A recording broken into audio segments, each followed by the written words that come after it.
Hello students, स्वागत है आप लोगों के गीता मैम की पाठशाला में।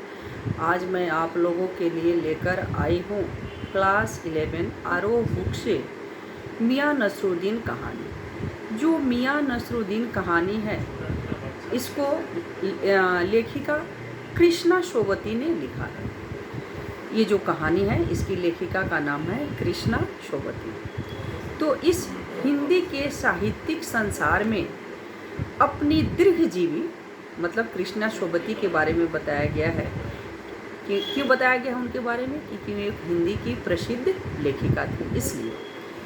तो साहित्यिक संसार में अपनी दीर्घजीवी उपस्थिति दर्ज कराने वाली लेखिका कृष्णा शोभती को कृति हम और हशमत का संस्मरण के क्षेत्र में एक विशिष्ट स्थान है। मतलब एक उनका अपना जो आबो हवा है, अपनी जो खासियत है, उनको दिखाने का यह एक विशिष्ट स्थान है। कौन सा? हिंदी साहित्य। हिंदी साहित्य उनके लिए एक विशिष्ट स्थान है, सर्वोपरि स्थान है, जिसमें वो अपना अच्छे से परिचय दी है और अपनी कहानी को बहुत ही रोमांचक ढंग से लोगों तक पहुंचाने की कोशिश की। लेखन को मानने वाली कृष्णा शोभती ने अपने संयमित लेखन के बावजूद उनकी कलाजयी रचनाएं भी है। उनमें बहुत सारे कला भी आते थे, वो भी है उनकी कहानी। लेकिन अभी हम लोग को इसमें सिर्फ क्या पढ़ना है? मियाँ नसरुद्दीन। मियाँ नसरुद्दीन के बारे में लिखा गया है, जो अभी मैं आप लोगों को वीडियो के द्वारा आप लोग तक पहुँचाने की कष्ट कर रही हूँ। और आप लोग अच्छे से समझने के लिए वीडियो को पूरा देखिएगा। जब तक पूरा नहीं देखिएगा तब तक समझ में नहीं आएगा।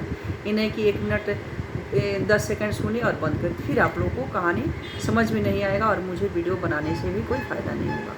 और आप लोग अच्छे से पूरा वीडियो देखिए, कमेंट कीजिए कैसा लगा। आगे आप लोग किस चीज़ पर चाहते हो वो भी मुझे कमेंट करके बताइए, और प्लीज़ सब्सक्राइब करना ना भूलें। तो ये जो मियाँ नसरुद्दीन कहानी है, आधुनिक युग मतलब क्या होता है? जो अभी चल रहा है। आधुनिक युग में नई पीढ़ी की सुप्रसिद्ध कथा लेखिका जो कृष्णा शोभती है, उनके द्वारा ये चित्र संकलित है। यहाँ मियाँ नसरुद्दीन एक बड़ा सजीव और मनोरंजक चित्र है। इसमें लेखिका को पुरानी पीढ़ी के बूढ़े नानबाई मियाँ नसरुद्दीन की स्वभावगत खूबियों को बड़ी रोचकता से और साफ सुथरा उभारा गया है, जिसकी मैं आप लोग की सार बताती हूँ।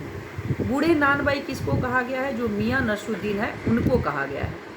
और नानबाई का मसीहा किसे कहा गया है? मियाँ नसरुद्दीन को ही कहा गया है, क्योंकि वो 56 तरह की रोटियां बनाते थे, इसलिए उन्हें नानबाई का मसीहा कहा गया है। ये बहुत इंपॉर्टेंट भी क्वेश्चन है, ये आप लोग को एग्जाम में आएगा कि नानबाई का मसीहा किसे कहा गया है, नानबाइयों का मसीहा किसे कहा गया है।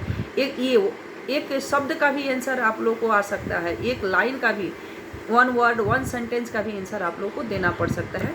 तो जैसे क्वेश्चन आएगा वैसे आप लोग आंसर देना।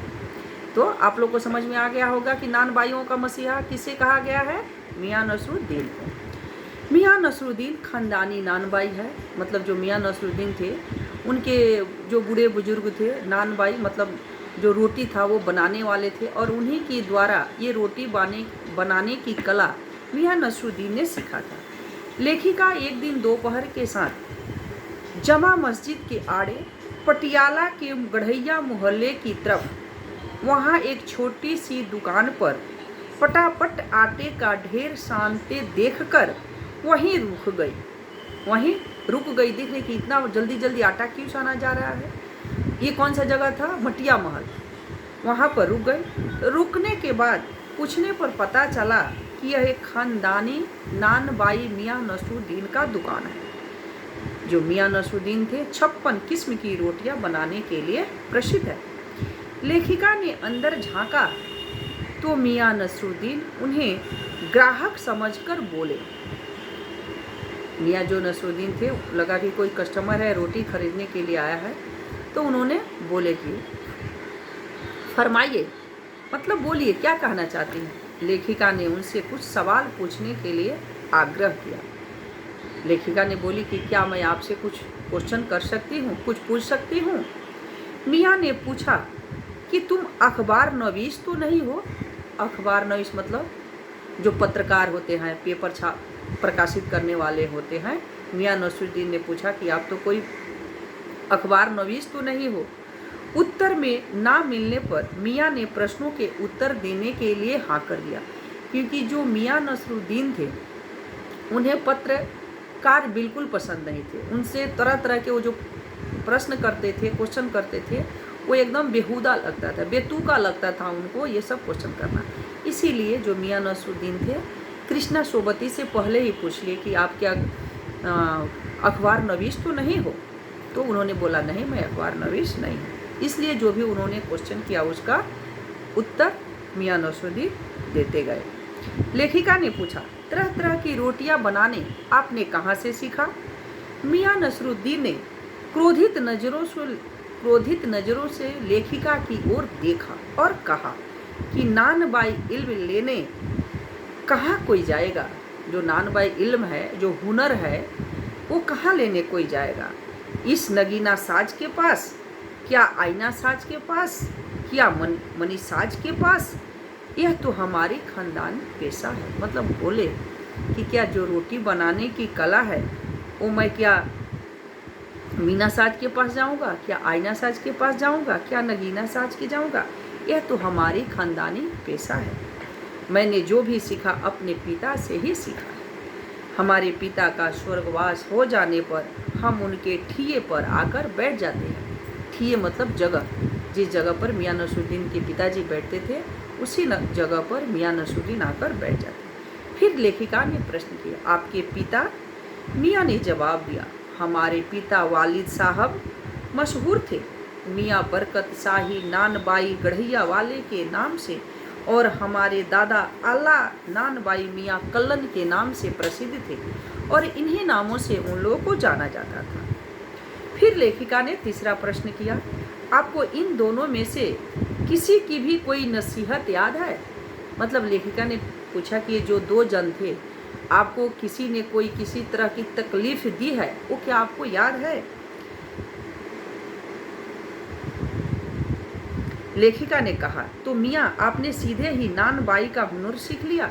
मियाँ बोला, पहले बर्तन धोना सीखा, फिर भट्ठी बनाना सीखा, आँच देना सीखा। कहने लगे, तालीम भी बड़ी चीज़ होती है। पहले हमने खोमचा लगाया, तभी आज यहाँ पर बैठे हैं।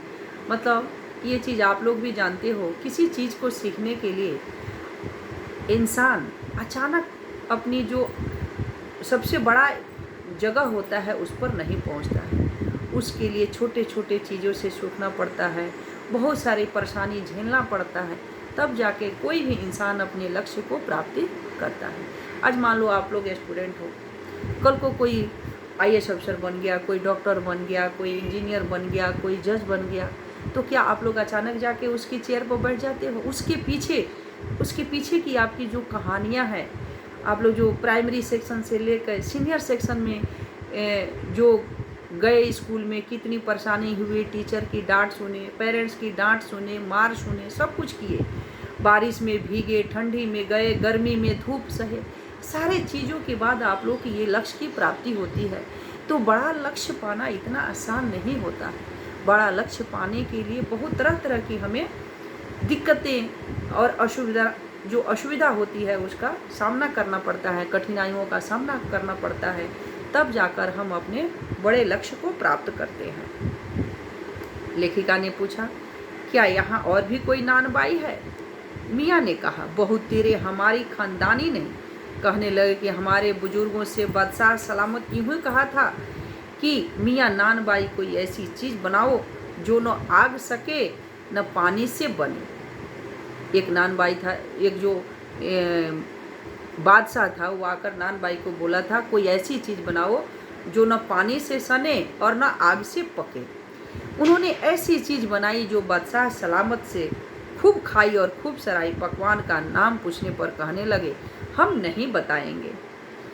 क्या कहा गया है, खानदानी नानबाई कुएं में भी रोटी पका सकता है। मतलब कुएं में रोटी बना, एक मुहावरा जैसा बताया गया है, कोई कुएं में तो रोटी नहीं बना सकता है, लेकिन जो चीज़ जिसको बारीकी से आती है उसके लिए थोड़ी सी यदि परेशानी भी आए, कोई मुश्किलें भी आए, तो ठीक जिसकी कला उसको आता है वो कहीं पर अपनी कला की प्रदर्शन कर सकता है। आज के लिए इतना ही। आगे मेरी वीडियो कैसी लगी आप लोग लाइक कीजिएगा, कमेंट कीजिएगा, प्लीज़ सब्सक्राइब करना ना भूलें। Thank you watching for video.